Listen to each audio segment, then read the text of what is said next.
네, 남북이 다음 달 말 판문점에서 제3차 남북정상회담을 개최하기로 합의했습니다. 네, 북한은 비핵화 문제에 대해서도 긍정적인 입장을 표명해 북미 대화 가능성도 한층 높아졌습니다. 향후 한반도 정세 전망을 해보겠습니다. 박휘락 국민대학교 정치대학원장, 또 안찬일 세계북한연구센터 소장과 함께하겠습니다. 네, 안녕하십니까? 안녕하십니까? 예. 자, 어제 대북 특사단이 우리나라로 돌아와서 저녁 8시였죠. 청와대에서 발표를 했습니다. 정의용 안보실장이 발표한 방북 결과 발표 내용을 먼저 좀 살펴보도록 하겠습니다. 저희가 화면을 준비를 했는데요. 보면서 얘기 나누겠습니다. 자, 모두 6가지로 정리를 해볼 수가 있겠는데요. 첫 번째로는 4월 말에 판문점에서 남북 정상회담을 개최하기로 했고요. 두 번째로는 정상 간에 한 라인이 설치가 됩니다. 정상회담 전에 첫 통화를 하기로 했고요. 그다음에 이제 북한의 한반도 비핵화 의지를 확인을 해줬습니다. 또 북한이 북미 대화에 용의가 있다는 점도 확인을 했고요. 대화 기간에는 전략 도발, 또 핵 개발이나 또는 미사일 도발과 같은 것들은 하지 않기로 약속을 했습니다. 또 마지막으로 핵무기와 재래식 무기는 남측에 한국에 사용하지 않겠다라는 점도 확인을 해줬습니다. 자, 이 6가지 합의 내용을 저희가 정리를 해봤는데요. 사실 어제 이제 이 내용을 갖고 전문가들이 평가하기로는 예상을 뛰어넘는 수준이다라고 평가를 하고 있어요. 어떻게 보셨습니까? 저도 조금은 그런 면은 있다고 봅니다. 사실 이제 비핵화 용어를 넣을까 하는 그런 점에서 넣었다는 데에서는 뭐 조금 이제 우리가 기대치가 낮았기 때문에 저는 뭐 예상을 뛰어넘는 부분이 있다고 생각합니다. 하지만 내용상에서 그러면 어떤 그 비핵화에 대한 실질적인 진전이 있었느냐? 저는 그건 아니라고 봅니다. 네. 예를 들면 비핵화 의지를 표명했다고 그러지만 거기에 분명히 그 북한에 대한 군사적 위협이 해소되고 이게 있거든요. 그럼 군사적 위협이라는 게 뭐겠습니까? 사실은 남한은 아니지 않겠습니까? 그죠? 결국 주한미군 철수거든요. 그럼 전제 조건이 체제 안정도 마찬가지지만 전제 조건이 있는 비핵화이기 때문에 이건 기존 입장과 크게 다르지 않다는 것이고, 또 저는 뭐 맨 마지막에 이제 그 우리 한국에 대해서 핵무기는 물론 재래식 무기도 사용하지 않겠다 하는 것은 이 핵무기에 관한 문제는 이 남북한의 문제가 아니다. 우리는 미국하고의 문제다. 너희들은 걱정하지 말고 가만히 있어라. 이런 차원에서 어떻게 보면 이제 비핵화의 의제를 남북 간의 어떤 그 협상 또는 뭐 앞으로 정상회담이 열리겠습니다만은 거기서도 과연 논의될 수 있겠는가 이런 면에서 보면 조금 신중하게 또 보수적으로 보면 적지 않은 함정도 있을 수 있다 저는 이렇게 생각합니다. 네. 뭐 선언적인 의미가 있다고 볼 수가 있겠는데 말이죠. 어떻게 평가를 할 수 있을까요? 가장 눈에 띄는 점이 어떤 것으로 생각을 하십니까? 네, 저는 뭐 남북 정상회담이 예상보다 빨리 진행되는 것 이것은 상당히 뭐 긍정적이지 않는가. 일단 뭐 항상 그 남북 관계라는 게 정상회담을 뛰어넘는 그 어떤 합의도 성과를 거둔 적이 없고 나름대로 이 정상회담이 그래도 상당히 진전을 가져왔던 과거가 있는데 물론 북한은 그걸 뭐 되풀이했습니다만은 그래도 3세 번이라고 이번엔 또 3번째로 열리고 그것도 이제 최초로 이때까지 우리가 2번씩이나 평양에 찾아갔지만 그래도 불과 250m를 넘어오지만 MDL에서 우리 쪽으로 평화의 집에서 와서 정상회담이 열린다. 이것은 상당히 긍정적이고 또 이제 박 교수님 말씀하신 뭐 한라인의 설치라든지 비핵화라든지 그런데 사실 비핵화도 그렇습니다. 북한은 뭐 20년 전에도 비핵화는 선대의 뭐 유훈입니다. 이렇게 말하고 또 20년 지났는데 이제 또 20년 후에 비핵화는 선대의 유훈입니다. 이렇게 된다면 이것은 신뢰가 없는 거기 때문에 이번에 많은 북한과의 약속, 북한이 뭐 자신감으로부터 나온 건지 절박감으로부터 나온 건지 여러 가지 분석이 따릅니다만 북한이 행동으로 옮겨준다면 한반도의 평화 프로세스는 상당히 진전되리라고 봅니다. 네, 어제 대북 특사단이 밝힌 그 남북 합의의 주요 사항들 좀 한 가지씩 자세히 짚어보도록 하겠습니다. 말씀하신 대로 지금 남북 정상회담이 열리게 되는데요. 11년 만에 열리게 되지 않습니까? 가장 큰 의미라고 하면 어떤 게 있을까요? 저는 뭐 가장 큰 의미라면 우리 남한의 정권 초기에 열린다 하는 부분입니다. 것입니다. 음. 그만큼 이제 추진력이 있을 수 있다는 그런 예, 점이 가장 예. 크고요. 근데 실제 우리가 조금 이제 과거를 한번 되돌아 보면은 뭐 2000년 또 2007년도에 2번 정상회담을 했지만 예. 그럼 우리 남북 관계 좋아졌느냐? 예. 궁극적으로 결국 북한이 핵무기 만들고 지금 또 이렇게 어려운 상황이 됐습니다. 사실 정상회담은 그 당시에 조금 해소하는 그런 뭐 좀 뭐 분위기를 띄우는 그런 건 있지만 예. 궁극적인 해결책은 제시하지 못한다. 그래서 이번 정상에서 저는 아까도 말씀드렸지만 의제가 뭐냐 가장 중요하다. 예, 예. 의제를 만약에 뭐 이산가족 상봉이라든지 뭐 개성공단 뭐 재개라든지 금강산 관광 재개 이런 걸로 한다면 사실은 어떻게 보면 북한을 도와주는 거 아니겠습니까, 그죠? 거기서 과연 자 비핵화. 물론 북한은 미국에 대한 불안감으로 핵무기 개발했다고 그러지만 핵무기가 있는 한 우리 남한도 사실 잠을 편하게 잘 수가 없다. 예, 그러면 북한이 어떤 그 우리가 해주면 핵무기를 포기할 수 있겠느냐? 예. 그걸 비핵화라는 가장 핵심적이고 어려운 문제가 저는 정상회담의 의제에 들어가야 된다. 예. 그렇다면 정상회담이 의미가 있지만 그렇지 않는 가운데 지금까지 해온 그런 그 교류 협력 차원의 의제만 논의하는 정상회담은 사실은 기대만큼의 실질적인 그 성과는 있기 어렵다 저는 이렇게 봅니다. 예. 네. 어떤 의제로 열리느냐가 중요하다라고 말씀하셨는데 비핵화가 이 테이블에 올라갈 수 있을지 이 부분은 지켜봐야 될 거라고 생각이 되고요. 말씀하신 것처럼 이제 세 번째 남북 정상회담이 열리는데 이전과는 달리 정권 초기에 열린다는 것이 좀 특징이라고 볼 수 있어요. 이건 어떤 의미로 해석할 수 있을까요? 네, 맞습니다. DJ 정권 때는 중반쯤에 열렸고 노무현 정부 때는 이제 말기에 열리지 않았습니까? 예, 그렇죠. 그러나 이번에는 아주 1년도 채 안 돼서 지금 남북 정상회담이 열립니다. 예, 예. 그래서 이제 6.15 공동선언 1차 때는 뭐 김정일 위원장이 서울을 뭐 적절한 시기에 방문한다 이런 조항을 넣을 정도로 북한 측이 오느냐 마느냐가 쟁점화됐는데 네. 이렇게 빨리 열리는 건 이제 그만큼 북한이 평화가 절박하고 또 문재인 대통령의 우리 문재인 정부가 출연 이후에 이제 평창 올림픽이라는 좋은 기회가 있지 않았습니까? 예. 다만 이제 이 세 번째 열리는 성숙된 남북 정상회담입니다만은 박 교수님도 말씀하신 대로 이제 비핵화라는 아주 무거운 아젠다가 이게 예. 딱 있고 이게 남북 당사자만이 아닌 미국이 또 개입이 돼 있습니다. 개입이라는 건 비핵화 문제라는 말씀이죠. 네. 그렇기 때문에 제가 볼 때는 이 비핵화 문제, 그다음 또 과거 정부에서는 사실 뭐 또 돈을 이제 건네주고 했다는 어떤 거래 이런 것들이 우리 국민들이 좀 정상회담에 대한 불신을 높여주는 거 아니겠습니까? 그렇기 때문에 이번에는 절대로 이런 뭐 돈을 거래한다든지 이런 건 하지 말고 또 예. 비핵화 문제에 대해서도 국민이 믿고 신뢰할 수 있는 아젠다를 놓고 특히 제가 볼 땐 이번 뭐 정상회담에 합의가 나온다면은 한 세 번째나 네 번째는 정상회담을 정례화한다. 그래서 1년에 한 번씩은 정상회담을 해서 한반도의 안정과 평화를 유지해 나가는 그런 걸 합의한다면 뭐 국민들이 박수를 보낼 것입니다. 예. 네.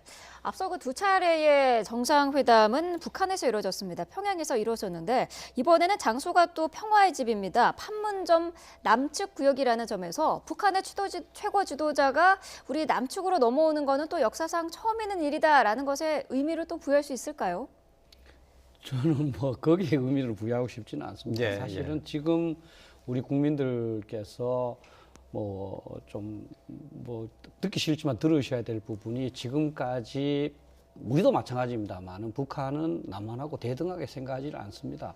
그래서 정상회담이라는 용어를 안 쓰고 이제 순회상봉 이렇게 썼습니다. 네. 우리나라에서 발표하니까 정상회담이라는 이 문구로 썼지 아마 북한은 그렇게 안 했을 겁니다. 왜냐하면 이제 북한의 입장에서 보면 이제 김정은이가 이제 최고 지도자고 이제 남쪽에 이제 어떤 좀 김정은보다 낮은 지도자가 있고 이렇게 해서 이제 그 인정을 하지 않는 그런 분위기거든요. 그래서 네. 계속 평양에 우리가 가서 이제 사실은 이 얼굴 보고 얘기하는 그거였지 사실 정상회담은 아니었습니다. 예. 근데 아마 이제 우리 그동안의 반성도 있고 또 우리 국민들의 어떤 이 반응도 의식을 해서 이번에 판문점에서 열렸는 것 같은데 아까도 말씀드렸지만 중요한 거는 뭐 그런 형식보다는 의제가 과연 비핵화로 가겠느냐. 예. 네. 예. 또 한 가지 우리가 주의해야 될 게 북한은 자꾸 이제 김정은 혼자서 모든 걸 결정한다고 하지만 실제 거기에는 진짜 가장 최고의 엘리트들이 당정군에서 포진해서 그걸 보좌를 하고 있습니다. 그래서 네. 대남 전략을 딱 정하면 지금도 그렇지 않습니까? 이제 야 이번에는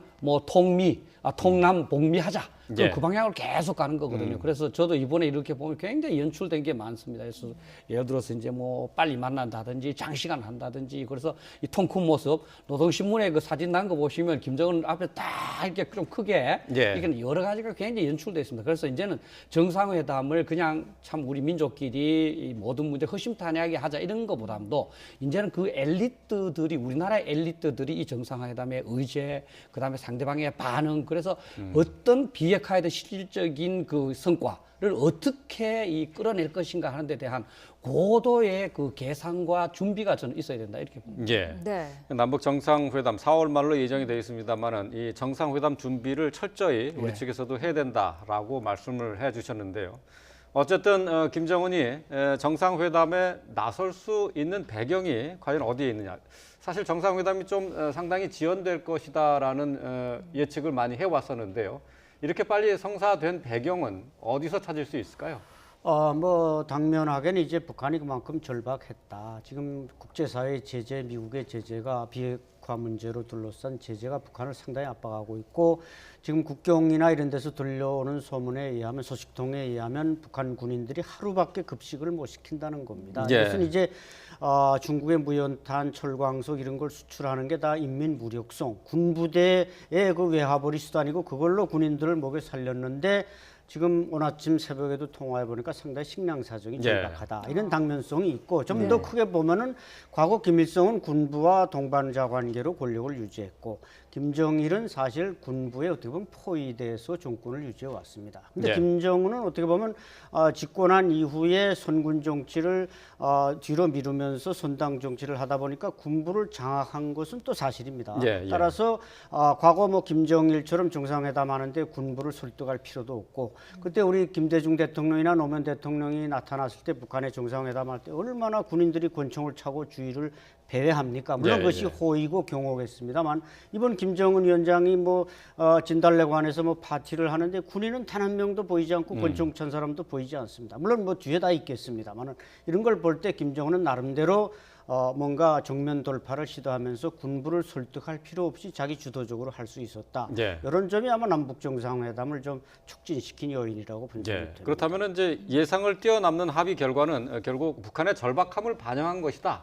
이렇게 볼 수가 있는 건가요? 그러니까 국제 제재가 이제 효과를 발휘하기 시작했다라고. 예, 저는 전적으로 그렇게 효과를 발휘했고 또 마침 문재인 정부가 등장한 이후에 우리 평창 올림픽이라는 좋은 그 무대가 있었고 그래서 평화 열차가 출발하니까 우리 문재인 대통령이 손을 내미니까 북한이 또 즉각도 받았습니다.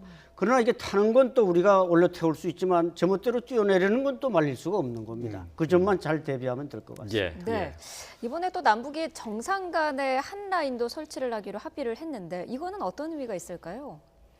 이것도 뭐 사실 이제 활용하는 데 따라서 다르지 않겠습니까? 네. 사실 이제 뭐 문재인 대통령하고 김정은하고 긴밀하게 사실 통화를 한다면 사실 뭐 우리 남북 간에 진짜 이 염원하는 뭐 비핵화 그다음에 평화 통일까지도 이제 뭐 볼 수 있는 중요한 그 수단이라고 봅니다.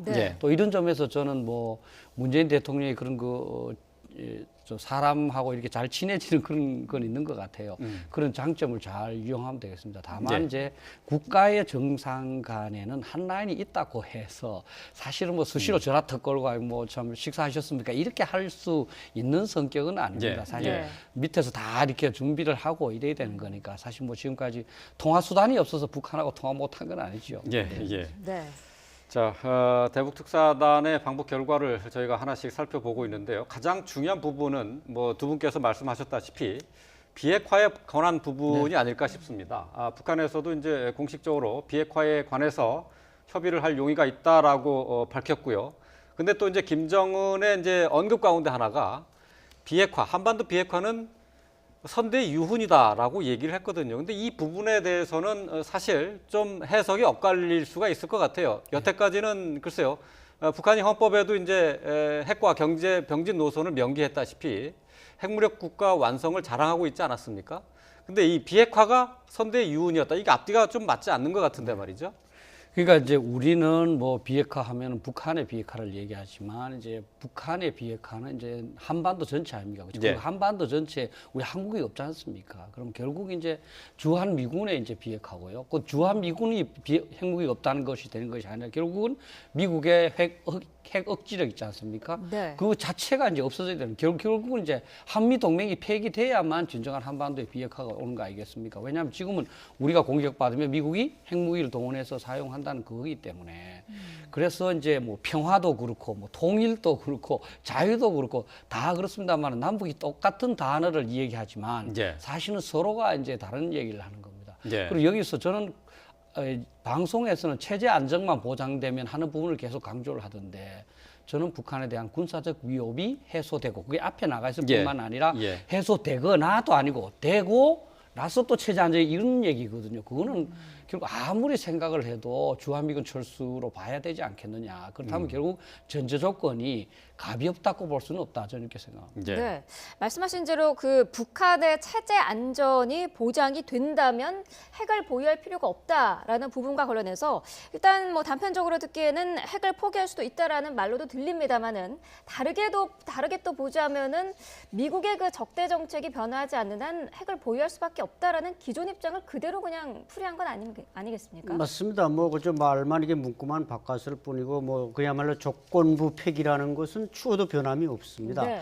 그러니까 뭐 군사적 위협 그게 뭐 한미합동 훈련을 말하는 거겠습니다만은 물론 북한의 군사적 위협이 되는 건 사실이겠죠. 왜냐하면 그들이 우리가 생각하는 것처럼 그렇게 강한 체제가 아닙니다. 너무 취약한 체제입니다. 그러니까 김정은도 그게 두려운 겁니다. 우리 한미합동 훈련이 절대로 북한을 공격하지 않는다는 걸 그들은 알면서도 서쪽에서 동쪽으로 가던 전투기가 방향만 돌리면 평양을 때리지 않겠는가. 왜냐하면 자기네가 그걸 막아낼 능력이 없으니까 이제 취약하다고 이렇게 자신들이 이제 스스로 공포감에 사로잡혀서 그런 논리를 펴는데 네. 어쨌든 이 핵 문제는 뭐 북한과 미국과의 관계로 밀면서 대한민국 거기서 좀 빠져라 이런 뉘앙스가 거기에 담겨져 있기 때문에 우리로서는 조금 자존심이 상하는 일이고 네. 또 미국의 요구는 이번에 아마 우리 대한민국 정부에 대해서는 뭐 나름대로 선물 보따리를 줬다고 생각하지만 또 정의용 뭐 이 특사에게 미국에 갈 수 있는 보따리도 아마 한두 개 정도는 집어주었으리라고 보는데 예, 예. 그게 뭔지는 잘 모르겠습니다만은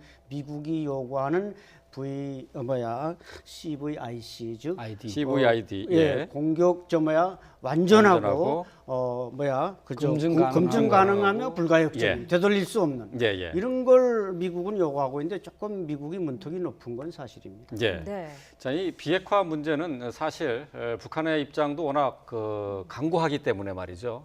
협상을 하자고 한다면은 처음부터 모든 걸 내려놓으라고 하면서 시작을 할 수는 없지 않습니까? 예. 어떻게 풀어 나가야 된다고 보십니까? 예, 그래서 이제 우리 문재인 대통령도 입구 출구론을 얘기했습니다. 네. 이번에도 이제 뭐 실험을 하지 않겠다. 뭐 이 정도면 이제 대화를 시작한 입구가 되지 않겠느냐. 사실 네. 우리 국민 모두 다가 한꺼번에 이게 해결되리라고 이제 뭐 생각하지는 않습니다. 다만 제가 말씀드리고 싶은 거는 지나치게 낙관하는 것은 조금 문제다. 예, 예. 이걸로 이제 뭐 일단 대화가 시작됐고 이제 앞으로 상당히 이 오랜 기간 또 이제 우리가 치밀한 노력이 있어야만 성공하는 거지. 이거 한번 딱 됐다고 해서 이제 우리 뭐 북한 핵무기 걱정할 필요가 없다. 이건 아닌 것 같습니다. 네. 그래서 어제 그 육군사관학교 졸업식에서도 문재인 대통령이 그 평화 번영의 긴 여정을 이제 시작을 하려고 그런다 이런 예. 말씀을 하셨거든요. 예. 네. 저는 긴 여정으로 봐야 된다. 저는 이렇게 생각합니다. 예. 앞으로 이제 남북 간의 정상회담과 함께 또 북미 간의 대화도 이제 시작이 될 거로 이제 볼 수가 있겠습니다. 자, 지금 6가지 합의 조항이 나왔습니다만은 앞으로 우리가 대화를 시작하면서 여러 가지 난관이 있을 것으로 예상하는 것이 좀 합리적이겠죠? 그렇죠. 제가 볼 땐 남북 간은 지금 뭐 의사소통이 잘 되고 있고 뭐 김여정 특사 왔을 때부터 정상회담은 다 벌써 눈에 보이지 않았습니까? 또 이번에 국무실장이 간 것도 정상회담이 보이는 거였지만 아직도 북미 간에는 이 건너야 할 그 강이 넓고 다리가 잘 놓여져 있지 않습니다. 그렇기 때문에 우리 안보 수석이 가서 어떻게 브리핑하는가에 달려 있고 또 트럼프 대통령이 그걸 어떻게 받아들이느냐. 과연 예. 네. 북한이 정말 불가역적인 비핵화를 할 것이냐에 대해서 미국은 절대로 신뢰하지를 않는 것이죠. 예. 왜냐하면 과거 북한이 그렇게 보여줬기 때문에 그런 건데 그럼에도 불구하고 일단 남북 대화가 잘 되면 또 우리가 그런 조건을 항상 북한에 권유하고 있기 때문에 북한이 역시 북미 관계 잘 안 되는데 남북 관계 잘 된다 이렇지 않다는 걸 이번에 우리 특사들을 통해서 분명히 각인이 되었습니다. 예. 따라서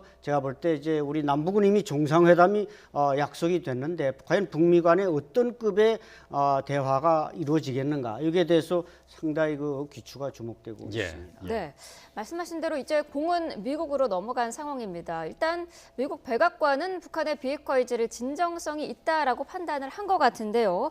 자, 트럼프 미국 대통령의 반응을 좀 보도록 하겠습니다.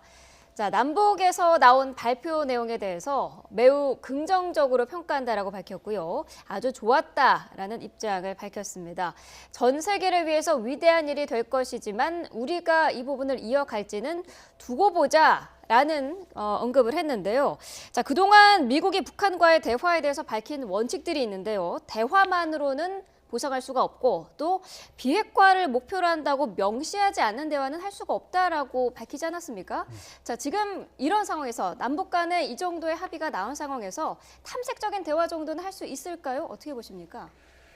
그 제가 트럼프 대통령의 그 말을 쭉 들었는데 거기도 either way라는 말이 나옵니다. 사실은 이제 이런 평화적인 방법, beautiful, 뭐 peaceful 하는 이 way로 가지만 그러나 다른 길, 그 이제 군사적인 제재 예. 이것도 사실은 늦추지 않겠다 하는 그런 뜻도 항상 포함되어 있었던 것 같고요. 특히 예. 이제 다니엘 게이츠라는 그 정보국장의 말은 우리 한국에서는 뭐 낙관적인 측면도 있다 이렇게 보도돼 있지만 내용을 자세히 보시면 그건 굉장히 스캡티컬하다, 회의적이다 이런 예. 게 있습니다. 그럼 미국은 굉장히 회의적인 것 같습니다. 네. 다만 미국이 지금 이제 생각하는 거는 지금 북한이 이렇게 대화가 나온 거는 물론 남한 정부의 노력도 있지만 결국은 중국이 움직였기 때문이다. 중국이 제재를 하니까 북한이 견디지 못해서. 그러면 예, 예. 중국을 움직이게 한 건 누군가? 바로 미국이었다. 예. 그래서 오늘 아침에 쭉 이게 CNN하고 들으니까 대부분 이론가들이 이 트럼프의 정책 중에서 자기가 동의하는 게 너무너무 많지만 어쨌든 북한 문제만은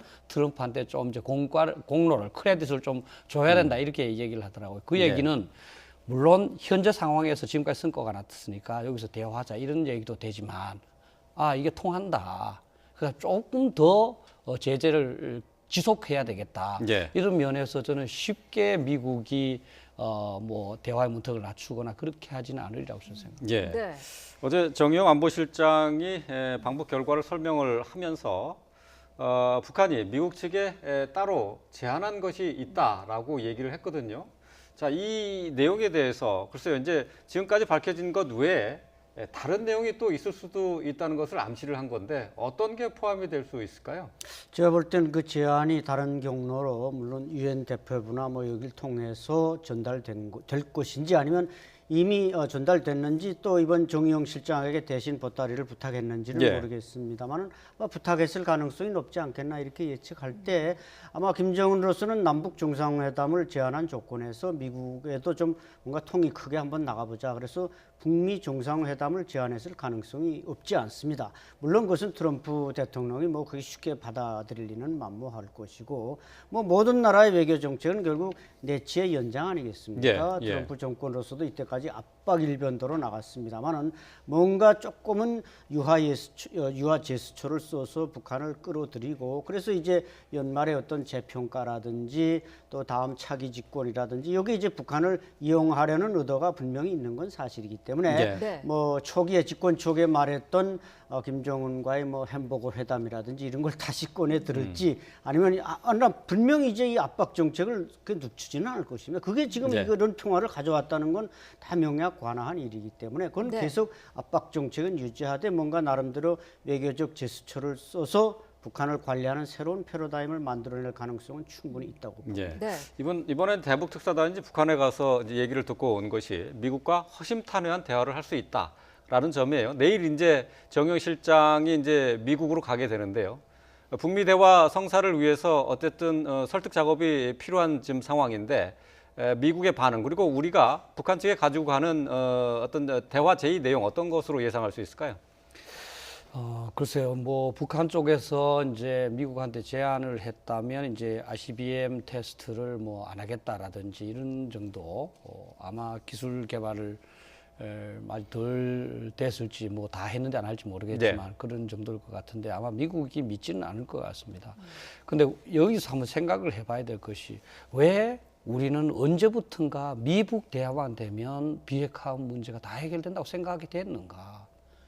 사실은 만약에 핵무기가 미국하고 북한의 문제라면 우리는 크게 걱정할 필요가 없지 않나요? 예. 근데 사실 우리 모두가 알지만 핵무기는 우리한테 쏠 수도 있고 위협이 됩니다. 예. 그럼 미국과 북한이 직접 대화하는 것이 과연 바람직한가?